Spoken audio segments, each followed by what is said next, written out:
এই কাফেলার ভয়তে ইমাম মাহদী সহ মুসলমানদের কাফেলা নিয়ে জবালে তুরের চূড়ায় উঠে যাবেন।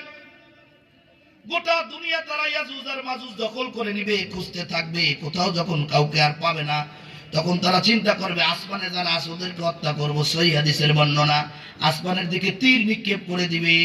এই তীর দেখে আল্লাহ পাক রব্বুল আলামিন তীরের সাথে একটু রক্ত মাখায় দিবেন। তীর জমিনে চলে আসবেন। ওরা দেখে অনুভব করবে আসমানে যারা আছে তাদেরকে হত্যা করে দিয়েছি, কাজেই এখন আমাদের দুনিয়ার রাজত্ব আমার। আল্লাহ নবী ঈসা আলাইহিস সালাতু ওয়াস সালাম আল্লাহ রাব্বুল আলামিনের কাছে দোয়া করবেন, আল্লাহ ইয়াজুজ আর মাজুজের যন্ত্রণায় পুরো দুনিয়া অস্থির, আল্লাহ বাইরে বের হইতে পারতেছে না, এদেরকে তুমি ধ্বংস করে দাও। আল্লাহ পাক রব্বুল আলামিন কুষ্ঠ রোগের মতো একটা রোগ দিবেন, ইয়াজুজ আর মাজুজের দলেরা সব ধ্বংস হয়ে যাবে। হাদিস বর্ণনা হয়েছে, বিশ্ব নবী সাল্লাল্লাহু আলাইহি সাল্লাম বলেছেন, জমিনে একটা আঙ্গুল থোয়া যায় এমন জায়গা বাকি থাকবে না যেখানে ইয়াজুজ আর মাজুজের লাশ পড়বে না। এমন হবে, পচে যাবে, দুর্গন্ধ, তার চুলায় থাকতে পারবে না। আবার দোয়া করবেন, আল্লাহ দুর্গন্ধে পুরো জমিনটা সে গেছে, সহ্য করতে পারছি না। আল্লাহ একদল পাখি পাঠাবেন যার ঘাটটা হলো উটের ঘাড়ের মতো। ইয়াজুজ মাজুজের লাশগুলি ধরে ধরে আল্লাহর নির্দেশিত জায়গায় জমিনের ভিতরে গারদ করে দিবেন। এরপরে আল্লাহ পাক রব্বুল আলামিন একটা বৃষ্টি দিবেন। এই বৃষ্টিতে ইয়াজুজ মাজুজের গায়ের গন্ধ সহ যত নাপাকি ছিল পুরা জমিনটা ধুয়ে মুছে সব পবিত্র হয়ে যাবে। আল্লাহ বলবেন, ও ঈসা, ও মাহদী, তোমরা তোমাদের কাফেলা নিয়ে জমিনে বের হয়ে পড়ো, ছড়িয়ে পড়ো, কলেমার দাওয়াত দাও। সুবহানাল্লাহ। পুরা দুনিয়া তারা বিচরণ করবে। কোন কোন জায়গায় দেখবে সোনার স্তূপ, কোন কোন জায়গায় রূপার স্তূপ, দামি দামি পাথর পড়ে আছে। গোটা পৃথিবীতে একজন বেঈমান থাকবে না। কানায় কানায় গোটা পৃথিবীতে কলেমার পতাকা পথ করে উঠতে থাকবে।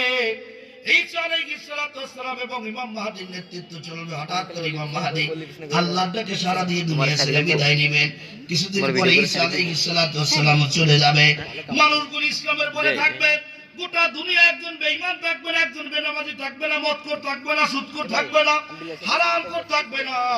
কিন্তু এই দায়ী না থাকার কারণে আস্তে আস্তে একটা সময় জমিনের লোকের আবার মুশরিক হতে শুরু করবে, বেঈমান হতে শুরু করবে। এমন একটা পরিবেশ হয়ে যাবে, মানুষগুলি আবার খুন খারাপি, রাজনী, গুনাহ, অন্যায়, অত্যাচার, জুলুম, নির্যাতনের দিকে ধাবিত হতে থাকবে। আল্লাহ পাক রব্বুল আলামিন তখন একটা ধোঁয়া পাঠিয়ে দেবেন, কালো অন্ধকার ধোঁয়া। গোটা পৃথিবী অন্ধকারাচ্ছন্ন হয়ে যাবে। এটা ইমানদারের ভিতরে নাকে সর্দি জ্বর হবে, জ্বর হবে, সর্দি হবে, এবং কাফের বেঈমানদের মুখ থেকে নাক থেকে ধোঁয়া প্রবেশ করবে। শরীরের প্রত্যেকটা লোমকূপের গোড়া থেকে কালো ধোঁয়াগুলি বের হতে থাকবে। তাদের শরীরের ভিতরে খুব কষ্ট হবে, খুব শাস্তি হবে। এরকম কিছুদিন থাকতে থাকতে আল্লাহ পাক রব্বুল আলামিন সূর্যটা পূর্ব আকাশের উদয় হওয়া সূর্যকে পশ্চিম আকাশ থেকে উঠিয়ে দিবেন। 40 বছর এই সূর্য উদয় থাকবেন পশ্চিম আকাশে। লোকেরা অস্থির হয়ে মসজিদে যাবে, আযান দিবে। আযানের শব্দগুলি তারা ভুলে যাবে, নামাজে দাঁড়াবে, কোরআন তেলাওয়াত করতে পারবে না, ভুলে যাবে।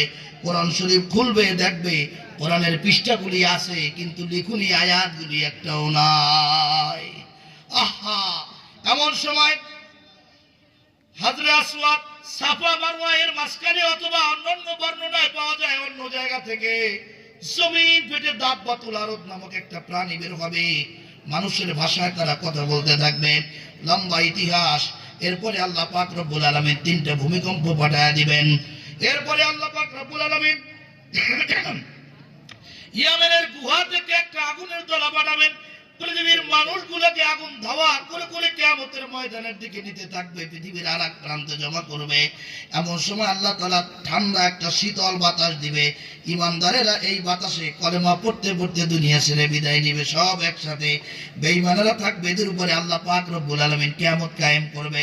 আল্লাহ পাক রব্বুল আলামিন হযরত ইসরাফিল আলাইহিস সালাতু ওয়াস সালামকে নির্দেশ দিবেন, ফাইযা নুফিকা ফিস-সূরি নাফকাতু ওয়াহিদা ওয়া হুমিলাতিল আরদু ওয়াল জিবালু ফাদুক্কাতা দাক্কাতাও ওয়াহিদা ওয়া শাক্কাতিস সামাউ ফাহিয়া ইয়াওমাইযিন ওয়াহিয়া ওয়াল মালাকু আলা أرجائها ويحمل عرش ربك فوقهم يومئذ ثمانية আল্লাহ পাক রব্বুল আলামিন ফুৎকার দিতে বলবেন, এক ফুৎকারে পুরো জমিন স্তব্ধ হয়ে যাবে, আসমানগুলি ভেঙে চুরে চৌচির হয়ে যাবে, জমিনগুলি বড় বড় নক্ষত্রগুলি জমিনে ছিটকে পড়ে যাবে, সাগরগুলি সব টালমাটাল হয়ে যাবে, বড় বড় পাহাড়গুলি তুলার মতো